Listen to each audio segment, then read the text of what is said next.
নমস্কার বন্ধুরা, মিনুর রান্নাঘরে আপনাদের স্বাগত। আজকে রান্না করব ট্যাংরা মাছ। ট্যাংরা মাছের মধ্যে আমি নুন আর হলুদটা মাখিয়ে নিয়েছি। চটজলদি রান্না করব। চলুন এবার রান্নাটা তাহলে শুরু করি। নুন হলুদ মাখাবার পরে 5 মিনিট পরে ফেরত আসলাম। একটা কড়াই বসিয়ে দিয়েছি, তাতে দিয়ে দিচ্ছি পরিমাণ মতো তেল। ট্যাংরা মাছ রান্না করব। তেলটা গরম হয়ে গেছে, এবার মাছগুলো আমি দিয়ে দিচ্ছি।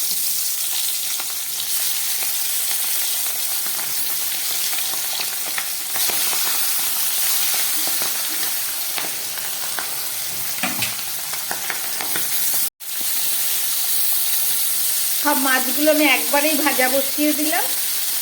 এবারে ভাজা হোক।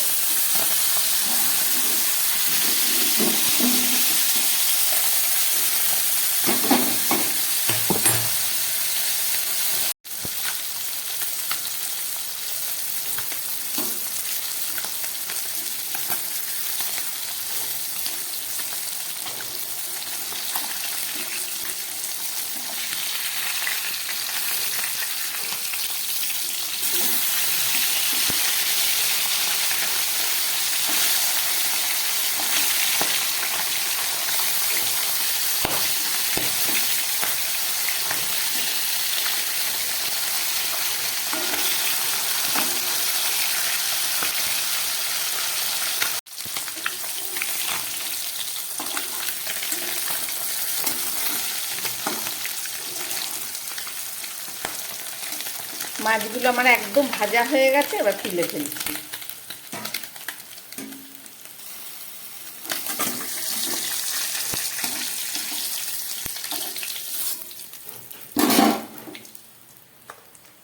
এই তেলের মধ্যে আমি আরো খানিকটা তেল দিয়ে দিলাম।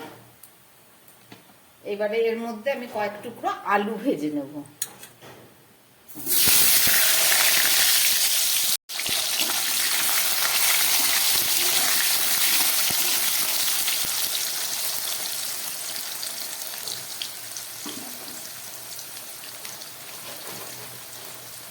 সামান্য একটু নুন দিয়ে দিলাম আলুর মধ্যে।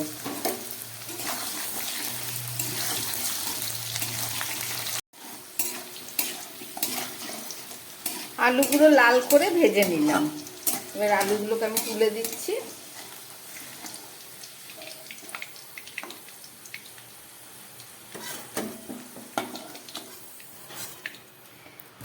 এবার এই তেলের মধ্যে দিয়ে দিচ্ছি একটু গোটা জিরে ফোড়ন।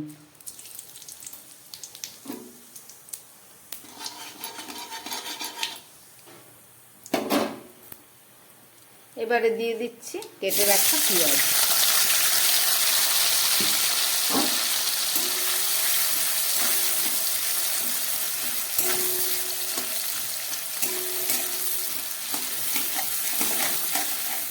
পেঁয়াজটাকে আমি খুব ভালো করে ভেজে নেব।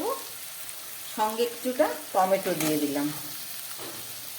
টমেটো আর পেঁয়াজটাকে আমি একসঙ্গে ভাজবো।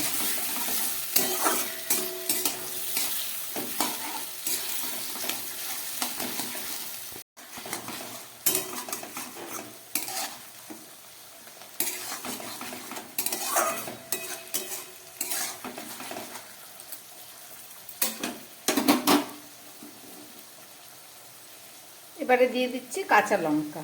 আমি রান্নাটা কাঁচা লঙ্কা দিয়েই করব বেশি। এবার দিয়ে দিচ্ছি পরিমাণ মতো নুন, সঙ্গে দিয়ে দিচ্ছি হলুদ, আর দিয়ে দিচ্ছি সামান্য লঙ্কার গুঁড়ো।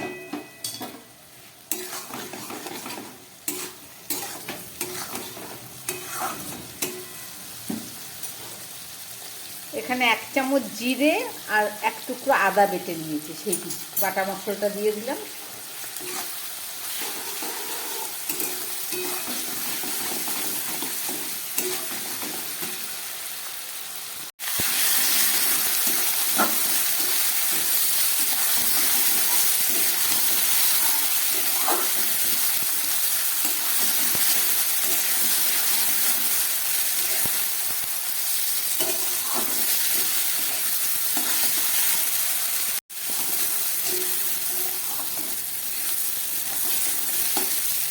এবার এই ভেজে রাখা আলুটা আমি দিয়ে দিলাম।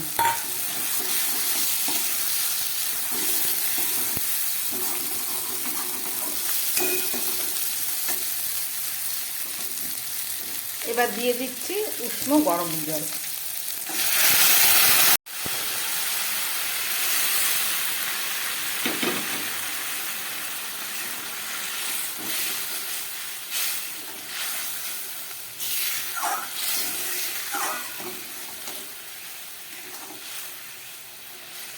কাঁচা লঙ্কা দিয়ে রান্না করলে তরকারির কালারটা একটু ভালো আসে না, কিন্তু গুঁড়ো লঙ্কা দেবো না বেশি।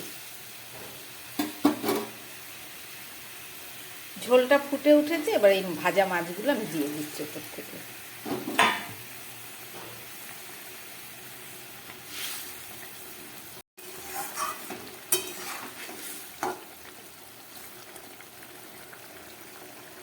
সবই প্রায় দেয়া হয়ে গেছে, এবারে আমি একটা ঢাকা দিয়ে দিচ্ছি। ঢাকা দিয়ে গ্যাসটা কম করে দিলাম একদম। এখন রান্না হোক 4-5 মিনিট, ফেরত এসে দেখাচ্ছি। 4-5 মিনিট পরে ফেরত আসলাম, ঢাকাটা খুললাম।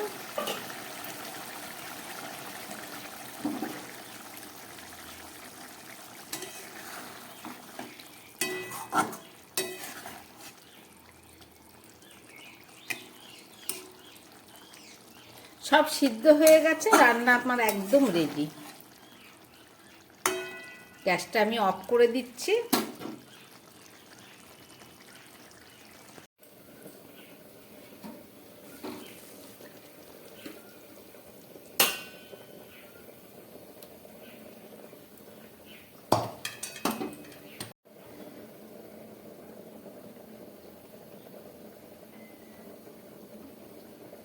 রান্না করলাম ট্যাংরা মাছ। কিভাবে রান্না করলাম আপনারা দেখলেন। যদি ভালো লাগে তাহলে আমার চ্যানেলটাকে লাইক করবেন, সাবস্ক্রাইব করবেন। নমস্কার, সবাই সুস্থ থাকবেন, ভালো থাকবেন।